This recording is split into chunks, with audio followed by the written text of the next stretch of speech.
Assalamualaikum warahmatullahi wabarakatuh. Alhamdulillahirrabbilalamin. Wabihi nasta'in wa ala umuri dunya waddin. Wassalatu wassalamu ala asyrafil anbiya'i wal mursalin wa ala alihi wa sahbihi ajma'in, amma ba'd.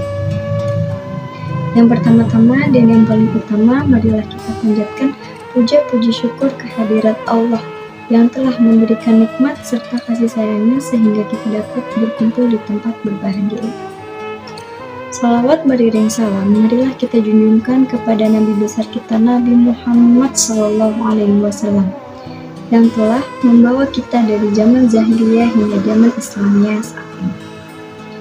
Baik, berdirinya saya di sini, izinkan saya untuk menyampaikan kultum yang berjudul pentingnya sholat 5 waktu. Sholat merupakan rukun Islam yang kedua setelah syahadat. Sholat adalah ibadah yang membedakan orang yang beriman dengan yang mengabaikan ajaran agama. Oleh karena itu, kita sebagai orang muslim harus mewajibkan sholat 5 waktu. Seperti Rasulullah SAW bersabda, Rasul Amirul Islam Muhammaduh sholat. Artinya, pokok urusan adalah Islam dan tiangnya adalah sholat, yang diriwayatkan oleh At-Tirmidzi. Hadis ini menjelaskan bahwa sholat merupakan tiang agama. Jika tiang sebuah bangunan kokoh, maka bangunan tersebut akan berdiri dengan kuat. Tetapi sebaliknya, jika tiangnya roboh, maka bangunan itu akan roboh. Demikian pula kehidupan seorang muslim. Sholat menjadi penopang utama keimanan dan ketakwaannya. Seperti Rasulullah SAW juga berfirman, Inna sholata kanat 'alal mu'minina kitaban mawqutan, yang artinya sesungguhnya sholat itu adalah kewajiban yang ditentukan waktunya atas orang-orang yang beriman. Surat An-Nisa ayat 103. Ayat ini menegaskan bahwa sholat harus dilaksanakan sesuai waktunya. Kita sebagai seorang muslim tidak boleh meremehkan sholat atau sengaja menunda-nunda sholat yang tanpa alasan yang dibenarkan. Hadirin yang dimuliakan Allah, sholat adalah amalan yang akan dihisab pada hari kiamat. Rasulullah SAW bersabda, Inna awala ma yuhasibu bihil abdu yaumal kiamati min amalihi sholah. Fa in sholahat faqad aflaha wa anjaha wa in fasadat faqad jaba wa khasira. Yang artinya, sesungguhnya amalan pertama yang dihisab dari seorang hamba pada hari kiamat adalah sholatnya. Jika sholatnya baik, maka ia beruntung dan sukses.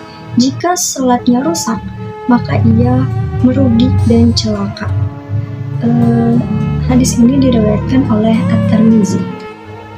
Dari hadis tersebut kita memahami bahwa kualitas sholat sangat menentukan kualitas amalan-amalan kita lainnya.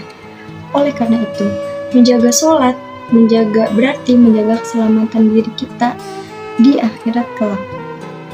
Jamaah yang dirahmati Allah, sholat mempunyai banyak manfaat. Yang pertama, sholat mendekatkan diri kita kepada Allah Subhanahu wa Ta'ala. Saat kita sholat, kita berdoa, kita berzikir, kita memohon pertolongan ampun kepadanya. Dan yang kedua, memberikan kita ketenangan hati. Ketika kita sedang menghadapi masalah, sholat menjadi tempat terbaik untuk kita. Tempat untuk mengadu, tempat untuk memohon kekuatan kepada Allah. Dan yang ketiga, sholat mencegah kita dari perbuatan keji serta maksiat. Allah Subhanahu wa Ta'ala berfirman, Inna sholata tanha 'anil fahsya'i wal munkar, yang artinya sesungguhnya sholat itu mencegah dari perbuatan keji dan munkar.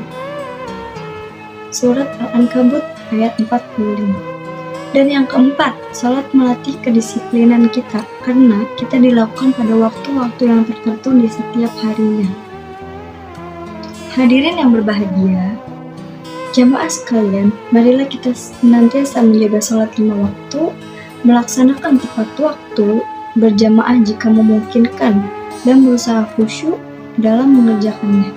Jangan sampai kalian kesibukan dunia membuat kita lalai dan dari kewajiban yang menjadi penentu utama kebahagiaan kita di dunia dan di akhirat. Semoga Allah menjadikan kita termasuk hamba-hambanya yang selalu menjaga sholatnya dan mendapatkan keberkahan dalam hidup. Wa aqimi sholata li dzikri sholat. Dirikanlah sholat untuk mengingatku. Surat At-Toha ayat 14. Hadirin yang dirahmati Allah, demikianlah kultum yang dapat saya berikan mengenai pentingnya menjaga sholat tepat waktu, serta sholat yang menjadikan kita sebagai pengingat bagi kita semua yang senantiasa menjaga sholatnya tepat waktu. Marilah kita memohon kepada Allah agar diberikan kekuatan dan keistiqomahan di dalam menjalankan sholat 5 waktu dan menjadikan kita termasuk golongan hambanya yang senantiasa taat dan bertakwa. Wabillahi taufiq wal hidayah. Wassalamualaikum warahmatullahi wabarakatuh.